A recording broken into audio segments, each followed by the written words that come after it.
Hello everyone, আজকে আমি আপনাদেরকে করে দেখাবো বেগুন ভাজা। বেগুন ভাজা তো সচরাচর সবাই করে, কিন্তু এরকম স্টাইলে খুবই কম সংখ্যক মানুষই করে থাকে। আর এটাই আমি আপনাদের সঙ্গে শেয়ার করব আমি যেভাবে এরকম ভিন্ন স্টাইলে বানাই।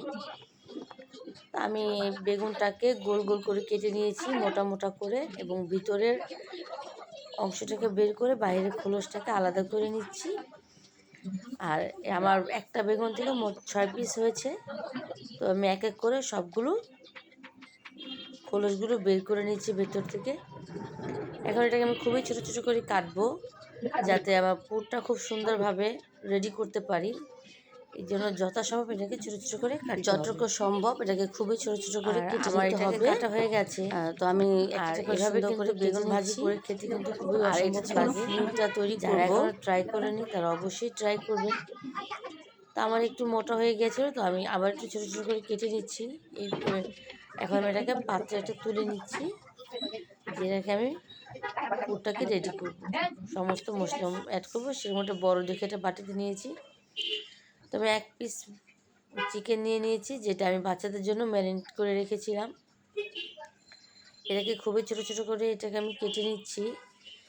এটা অপশনাল, আপনারা চাইলে নাও অ্যাড করতে পারেন। আমার ভালো লেগেছে, এর জন্য আমি অ্যাড করেছি। এটা অ্যাড না করলে শুধু ডিম দিয়েও করা যায়। তো আমি স্বাদের জন্য এক পিস চিকেন অ্যাড করলাম খুবই ছোটো ছোটো করে। আর আমার কাটা হয়ে গেছে। এখন এটাকে আমি রেখে দিচ্ছি, এবং সাথে ধনেপাতা কাঁচামরিচটাও কুচি করে নিয়েছি। এখন সমস্ত জিনিস একসঙ্গে অ্যাড করে দিব। এখন আমি আদা রসুন সমস্ত মশলা অ্যাড করব। আমি একটু পেঁয়াজের কলিও দিয়ে দিয়েছিলাম।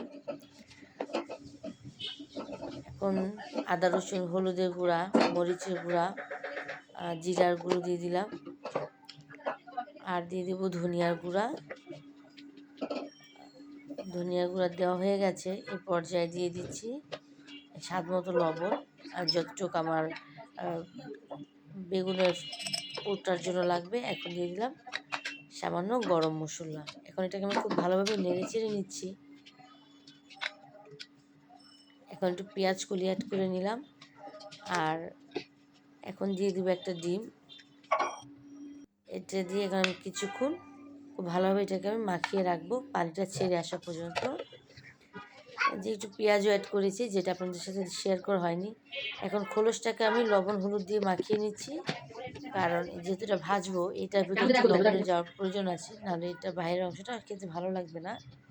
তো লবণ হলুদ দিয়ে খুব ভালোভাবে মেখে নিচ্ছি। এটাও কিছুক্ষণ রেখে দেব। আর এই যে দেখুন ফিলিংসটা, আমি আরেকটা ডিম অ্যাড করেছিলাম। এখন চলে আসছি ভাজতে। প্যানে একটু তেল দিয়ে দিয়েছি পরিমাণ মতো।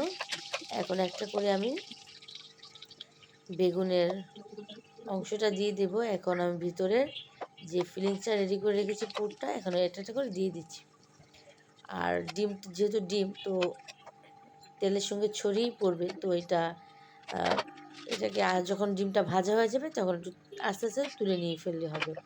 আর ধন্যবাদ, যারা এতটা সময় আমার ভিডিওটি দেখছে তাদেরকে অসংখ্য ধন্যবাদ। প্লিজ আমার ভিডিওটি যদি আপনাদের ভালো লেগে থাকে, অবশ্যই আমার চ্যানেলটা সাবস্ক্রাইব করবেন। আর আমার ফেসবুক পেজ আরিবাস মম ব্লগটাও সবাই ফলো দিয়ে দিবেন। সবটাকে দিয়ে ঢেকে দিয়েছি। যেহেতু চিকেন আছে, মশলা আছে, মিনিমাম এটাকে আমি 10 থেকে 15 মিনিট অল্প আছে ভেজে নিয়েছি, যাতে বেগুন অংশটা খুবভাবে ভাজা হয়ে যায়। এখন এটাকে আমি উল্টে পাল্টে নিচ্ছি। না ঘুমের ওষুধ খাইছে না, ভালোভাবে এটাকে আমি উল্টে পাল্টে তো ঘুমের ওষুধ, আরেকবার কাশির ওষুধ, নাকে পানি করার ওষুধ। এক পাশ চেষ্টা করবো যেটা খুব ভালোভাবে ভাজা দুদিন গোসল করাই না, এখন এটাকে আমি আবার